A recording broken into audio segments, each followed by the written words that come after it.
Hello everyone, अस्सलाम वालेकुम। जो लास्ट स्पीकर होता है मोस्टली उसमें ऑडियंस ऑलरेडी बहुत ज़्यादा डल होती है और मैं लेकिन इंशाल्लाह 10 मिनट लूँगा और ये मेरा चैलेंज है। इंशाल्लाह अगले 10 मिनट में आप लोग 10 बातें सीख के जाओगे और अगर आप 10 बातें नहीं सीखे तो सलमान भाई आपको पैसे वापस कर लेंगे, उनसे मिल लीजिएगा जाते वक्त। खैर मजाक कर रहा हूँ। मेरा इंट्रोडक्शन, ये ज़रूरी नहीं मैं कौन हूँ, इस बात का कोई मकसद नहीं। आज ज़रूरी ये है कि आज के दिन आप लोग क्या घर सीख के जाओगे, दिस इज़ वेरी इंपॉर्टेंट। ये इंपॉर्टेंट चीज़ है। ये एक कॉमन कंप्लेन बीडीएस वालों को अक्सर देखो, उनकी शक्लें देखो, BDS support group Facebook group पे चेक करो, इंस्टाग्राम पे देखो, रील्स देखो कि बीडीएस का कोई स्कोप नहीं। कहाँ फंस गए हैं यार, ये है कॉमन है बहुत ज़्यादा, बीडीएस करके फंस गए हैं यार।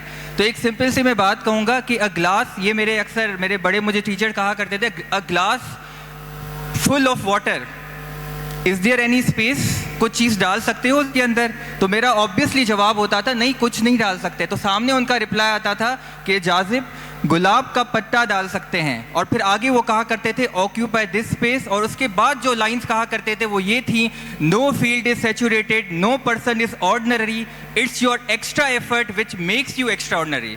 तो हमारी एफर्ट बहुत ज़्यादा इंपॉर्टेंट है कि हम कितना दे रहे हैं। तो मैं ये कहा करता हूँ be the Virat Kohli of your field. एक जगह पे मैंने ये कहा कि be the Virat Kohli of your field. तो जब आखिर में क्वेश्चन आंसर सेशन आता है तो एक बंदे ने सवाल किया कि आपने विराट कोहली का नाम क्यों लिया? तो अब मैं सामने से कहता हूँ be the Arshad Nadeem of your field, अपने फील्ड के माहिर खिलाड़ी बनो। अच्छा, पोस्टीरियर कॉम्पोजिट, बहुत सिंपल प्रेजेंटेशन होगी इंशाल्लाह। जब आप लोग कॉम्पोजिट्स करोगे तो बेसिक बातें, जो भी ट्रिक्स हैं आपको पता चलेंगी। पहला सवाल, कॉम्पोजिट का सबसे पहला स्टेप कौन सा होता है पोस्टीरियर कॉम्पोजिट का? मैं ही बता देता हूँ। सबसे जो पहला स्टेप होता है, टाइम कम है तो मैं थोड़ा सा, मेरी स्पीड तेज़ होगी। जो पहला स्टेप होता है वो होता है कि आर्टिकुलेटिंग पेपर से कॉन्टेक्ट एरिया चेक करो। आप लोग एतराज़ करेंगे, अरे ये क्या बात हुई, वो तो आखिरी स्टेप होता है जब कॉम्पोजिट रेस्टोरेशन कर लेते हैं। ये क्या स्टेज पे बोल रहे हैं कि पहला स्टेप होता है? तो हाँ, पहला स्टेप होता है, क्योंकि जब आखिर में आप लोग आर्टिकुलेटिंग पेपर से चेक करते हो और हाई स्पॉट्स आते हैं तो अक्सर डेंटिस्ट क्या करती है, उसको हाई स्पॉट्स को रिमूव करती है। तो ये सबसे बड़ी गलती होती है, क्योंकि कुछ जो मार्क्स होते हैं वो नॉर्मल ऑक्लूजन के होते हैं, उनको नहीं हटाने होते हैं। तो हम पहले भी चेक करेंगे और आखिर में भी चेक करेंगे और कंपेयर करेंगे। जो नॉर्मल वाले से मैच नहीं कर रहे हैं सिर्फ उनको ट्रिम करना होता है। तो लर्निंग नंबर 1 आज के दिन की। अच्छा, कैविटी प्रेप करने से पहले हमेशा प्री वेज किया करें, उसके बहुत सारे फ़ायदे हैं। अच्छा, अवर स्टोरी बुक स्टार्ट्स, ये कहानी है पोस्टीरियर बायोमिमेटिक्स की। लेसन नंबर 1, कैरीज कितना रिमूव करना चाहिए? एक कॉमन सवाल होता है स्टूडेंट के जहन के अंदर, कितना रिमूव करना चाहिए?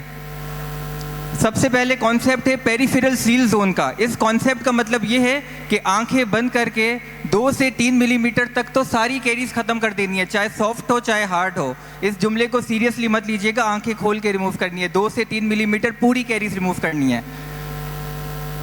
एक और कॉन्सेप्ट है कैरीज रिमूवल एंड पॉइंट्स। अब सवाल आता है कब रुक जाना है, कब बर को रोक देना है और आगे कैरीज को रिमूव नहीं करना। इसको कहा जाता है and points of carries removal. तो इसका जवाब है पोस्टीरियर बायोमिमेटिक्स में कि 5 मिलीमीटर ऑक्लूजली और 3 मिलीमीटर प्रॉक्सिमल बॉक्स के अंदर। अगर ऑक्लूजल बॉक्स से क्लास 1 कैविटी है तो 5 मिलीमीटर तक आपको बर चलाना है, उसके बाद आपको रुक जाना है। चाहे भले कैरीज फ्लोर पे पड़ी हुई हो, आपको रिमूव नहीं करनी।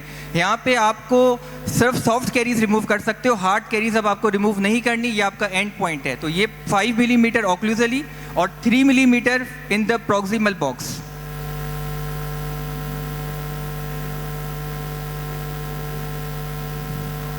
अच्छा, लेसन नंबर 2 ये कि जो स्टमस होता है यानी कि विथ को कोशिश करके 2 मिलीमीटर से ऊपर कभी भी नहीं रखना, जितनी कम होनी चाहिए उतना बेहतर है। थोड़ा मैं तेज चलूँगा क्योंकि बस बिल्कुल बेसिक और मुझे एंड करना है। लेसन नंबर 3 बायो बेस का कॉन्सेप्ट। ये बहुत अमेजिंग कॉन्सेप्ट है, बहुत ज़्यादा इंटरेस्टिंग कॉन्सेप्ट है और one of the my favourite concept है। अच्छा, सबसे पहले सवाल है क्या कंपोजिट के नीचे लाइनिंग देनी चाहिए? डेंटल अपडेट जुलाई 2019 में फ्रीक्वेंटली आस्क्ड क्वेश्चन में ये सवाल पूछा गया और उस ऑथर ने कहा कि लाइनिंग नहीं देनी चाहिए। आजकल के जो यूनिवर्सल एडेसिव्स आ रहे हैं, जो बॉन्डिंग एजेंट्स आ रहे हैं, वो काम करते हैं जो कि नॉर्मली लाइनर करता है। वो टर्शरी डेंटिन भी बनाते हैं और वो ज़्यादा एडेसिव है, तो कंपोजिट के नीचे लाइनिंग नहीं देनी चाहिए। ये लेटेस्ट कॉन्सेप्ट है, बट डिपेंड करता है आपका बॉन्डिंग एडेसिव कौन सा है।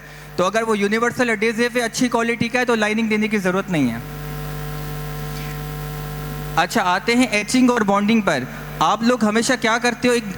इनेमल को एच करते हो, डेंटिन को एच करते हो। यहाँ एक सिंपल सी बात मैं कहूँगा कि एचिंग इनेमल को हमेशा ज़्यादा करा जाता है और डेंटिन को बहुत कम एच करना है आप, और वॉश दोनों को साथ करना है। तो इस कॉन्सेप्ट ये होता है कि आप हमेशा बॉर्डर से एच करना स्टार्ट करोगे। ये क्लास 1 कैविटी है, आप बॉर्डर से एच करना स्टार्ट करोगे और फिर डेंटिन को एच करोगे और वॉश दोनों को साथ करोगे। लेकिन एक बहुत अहम गलती जो हम लोग करते हैं वो है वॉश करने के बाद हम क्या करते हैं? एयर ड्राई करते हैं। ये क्या है? ये डेंटिन है, ठीक है। ये मेरी उंगलियां जो हैं ये कोलेजन है, ठीक है। ये इन उंगलियां मेरी कोलेजन है और अंदर जो है वो हाइड्रोक्सीपेटाइट वो एच कर लिया आप लोगों ने। अब जैसे ही मैं एयर ड्राई करूंगा, कोलेजन क्या हो गए? कोलैप्स हो गए। अब हम करते दबा के एयर ड्राई करते, कहते यार पानी तो ख़त्म हो गया, अब करूँगा मैं बॉन्डिंग। तो अब जब बॉन्ड करोगे तो बॉन्ड तो पेनिट्रेट ही नहीं होगा कोलेजन के अंदर, और जब पेनिट्रेट ही नहीं होगा तो हाइब्रिड लेयर नहीं बनेगी, और फिर हमारा ग्रेजुएट होता है कि यार मेरी कॉम्पोजिट फिलिंग निकल जाती है। तो एक कारण ये भी है कॉम्पोजिट फिलिंग निकलने का कि बहुत ज़्यादा ड्राई करते हो। तो ये हमने ड्राई नहीं करना, हल्का सा ड्राई करना है, जेंटल एयर ड्राई कितना काफ़ी है, या फिर कॉटन से थोड़ा कर लो। और याद रखें डेंटिन शुड बी मॉइस्ट। ये आजकल का कॉन्सेप्ट है वेट डेंटिन कॉन्सेप्ट। पहले था ड्राई डेंटिन, डेंटिन पूरा ड्राई होना चाहिए, लेकिन आजकल का कॉन्सेप्ट है डेंटिन शुड बी मॉइस्ट। अगर गलती से पूरा डेंटिन ड्राई कर भी लिया है तो भी क्लोरहेक्सिडिन लगा के उसको दोबारा से वेट करना है, ठीक है। अब आते हैं हम बॉन्डिंग एजेंट पे आते हैं। बॉन्डिंग एजेंट लगाने का तरीका, पहले आपने बॉन्ड लगाया, 10 सेकंड के लिए अच्छे से रब करना है, ऐसे नहीं लगाना 1 सेकंड के लिए, और बॉन्ड को एयर ड्राई करना है। ये बहुत सारी लोग गलती करते हैं कि बॉन्ड को एयर ड्राई नहीं करते, वो समझते हैं एज को करना होता है, लेकिन उल्टा है। बॉन्ड को एयर ड्राई करो 2 सेकंड के लिए। क्यों एयर ड्राई करो? रीज़न नंबर 1 बॉन्ड फैल जाएगा, और रीज़न नंबर 2 बॉन्ड के अंदर सॉल्वेंट होता है, वो सॉल्वेंट एवापोरेट हो जाएगा। तो बॉन्ड को एयर ड्राई करना है और उसके बाद क्योर नहीं करना। समिट के चैप्टर नंबर 6 पल्पल कंसिडरेशन में लिखा हुआ है कि बेहतर है कि अगर आप 2 कोटिंग लगाओ तो उसके बाद दूसरी कोटिंग लगाओ, उसको दोबारा 2 सेकंड के लिए एयर ड्राई करो और फिर 10 सेकंड के लिए उसको लाइट क्योर करो। बॉन्ड लगा के 5 मिनट छोड़ दो, दोस्तों से जल्दी से कोई गॉसिप कर लो। जी हाँ जनाब, we are talking about decoupling with time. बहुत अमेजिंग कॉन्सेप्ट है ये। अक्सर हमको क्या करते हैं, बॉन्ड लगा दिया और फ़ौरन देर नहीं करते, उठा के कॉम्पोजिट प्लास्टिक इंस्ट्रूमेंट से फ़ौरन कैविटी के अंदर डालते हैं। ऐसा नहीं करना चाहिए। बॉन्ड लगाने के बाद 5 मिनट रुक जाना है, 5 मिनट कुछ भी नहीं करना। ये किस खेत की मूली है? ये रिसर्च 2024 में ये आई थी कि जो बॉन्ड स्ट्रेंथ ताकतवर बनने में, कि जो मोनोमर है वो कोलेजन के अंदर पेनिट्रेट करेगा, बॉन्ड स्ट्रेंथ मजबूत हो, इसको कम 90% मजबूत होने में 5 मिनट लगते हैं। तो आपको 5 मिनट वेट करना चाहिए और उसके बाद कॉम्पोजिट स्टार्ट करना है। अब आपके जहन में सवाल आएगा कि ये 5 मिनट हम क्या करें, क्योंकि 5 मिनट बहुत सारे बड़े होते हैं। कौन क्लिनिक पे वेट करेगा? पेशेंट की लाइन लगी पड़ी है या ओपीडी में लाइन है, आप थोड़ी 5 मिनट इंतज़ार करोगे। तो इस सिचुएशन में आप एक रिजिन की कोटिंग लगा सकते हो, 1 मिलीमीटर फ्लोएबल कॉम्पोजिट लगा सकते हो, फ्लोएबल कॉम्पोजिट लगा सकते हो, उसको रिजिन कोटिंग कहते हैं, और ये मिला के बायो बेस कहलाया जाएगा। और आप क्या कर सकते हो, और आप अगर प्रॉक्सिमल वॉल बनानी है आप वो बना सकते हो, और डीप मार्जिन एलिवेशन कर सकते हो। ये काम आप कर सकते हो कि प्रॉक्सिमल वॉल को पूरी बना दो और फिर ऑक्लूजल को कंप्लीट करो। एक और इम्पॉर्टेंट गलती जो सारे करते हैं, कॉम्पोजिट बहुत चिपकू मटेरियल है, अक्सर प्लास्टिक इंस्ट्रूमेंट से चिपकता है, और हम लोग क्या करते हैं, बॉन्ड से उसको बार बार टच करते हैं ताकि वो चिपके ना। हर कोई, काफ़ी लोग ये करते होंगे, बॉन्ड लगाते हैं और फिर नहीं चिपकता और खुश हो जाते हैं, अरे वाह यार क्या टेक्निक है। गलत है ये नहीं करना। डेंटल अपडेट अप्रैल 2019 में पोस्टीरियर कॉम्पोजिट पे आर्टिकल आया था, उससे ये मैंने स्लाइड निकाली थी। इसमें लिखा हुआ था ऐसा नहीं करना। उसका रीज़न था कि बॉन्डिंग एजेंट कॉम्पोजिट की जो प्रॉपर्टीज़ है उनको ख़राब कर देता है, उनको वीक कर देता है, तो ये हरकत नहीं करनी। फिर कौन सी हरकत करनी है, आए एक नज़र डालते हैं समिट के चैप्टर 11 एंटीरियर कॉम्पोजिट के अंदर। उसमें लिखा हुआ है कि उसको बचाने के 2-3 तरीके, उसमें से एक तरीका सस्ता तरीका बता रहा हूँ 3 रुपये का, कि अल्कोहल जो वाइप मिलती है उससे इंस्ट्रूमेंट को क्लीन करना है तो वो नहीं चिपकेगा।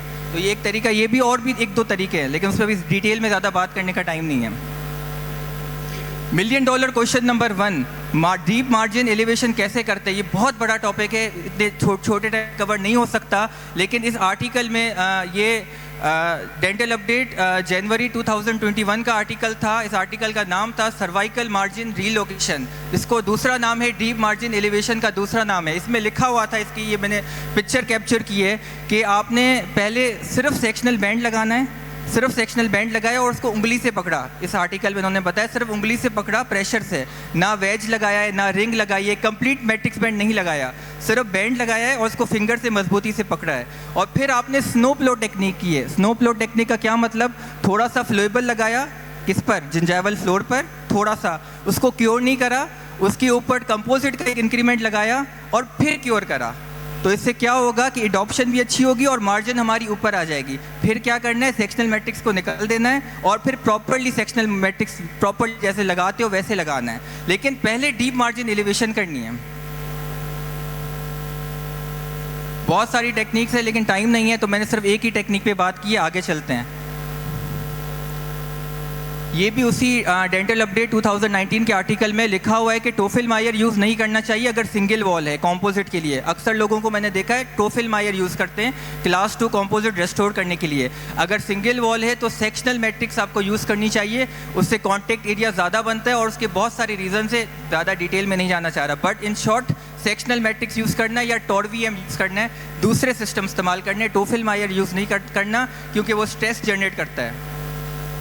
$1 million question number 2, cervical seal कैसे है? अक्सर लोग मैट्रिक्स बैंड तो लगा देते हैं लेकिन मैट्रिक्स बैंड और जिंजाइवल फ्लोर की मार्जिन पे हल्का सा गैप रह जाता है और गैप रह जाता है, वो कोई ध्यान ही नहीं देता, तो फिर क्या होता है, हमेशा ओवरहैंग हो जाती है कॉम्पोजिट रेस्टोरेशन की। तो ये जो बैंड है ये बिल्कुल चिपकना चाहिए, क्लास 2 कैविटी से बिल्कुल चिपकना चाहिए। तो इसका तरीका क्या है, सबसे पहले वेज लगाओ लार्जेस्ट साइज़, लेकिन कभी कहते हैं बच्चे के वेज भी लगाते हैं लेकिन फिर भी नहीं हो रहा, तो एक टेक्निक है मॉडिफाइड वेज टेक्निक। ये क्या होती है, आपने वेज के ऊपर एक वाइट कलर का कफन चढ़ा दिया, जी मैं बात कर रहा हूँ टेफलॉन टेप की, टेफलॉन टेप पूरा चढ़ा दिया और वो मोटा हो जाएगा। जैसे ही वो मोटा होगा तो वो और ज़्यादा अच्छे से प्रेस करेगा, तो इसको कहते हैं मॉडिफाइड वेज टेक्निक। और बहुत सारी टेक्निक्स है, डबल वेजिंग टेक्निक। अब $1 मिलियन क्वेश्चन नंबर 3 और ये आखिरी क्वेश्चन है और मैं अपना लेक्चर फिर एंड कर दूंगा। क्वेश्चन नंबर 3 ये है कि जनाब कॉन्टैक्ट एरिया कैसे बनाएं? डॉक्टर क्लार्क कहते हैं कि contact area is a marriage between 2 teeth. ये फादर ऑफ एडेसिव डेंटिस्ट्री हैं, जैसे जीवी black father of conventional dentistry हैं। तो हमेशा जब भी क्लास 2 रेस्टोरेशन करो और सोशल मीडिया पे पोस्ट करो तो हमेशा एक्सरे ज़रूर होना चाहिए ताकि कॉन्टैक्ट एरिया अच्छे से आपके जो जिनको आप दिखाना चाह रहे हैं वो देख पाएँ। तो एक्सरे होना चाहिए जिस पे कॉन्टैक्ट एरिया का पता चलेगा।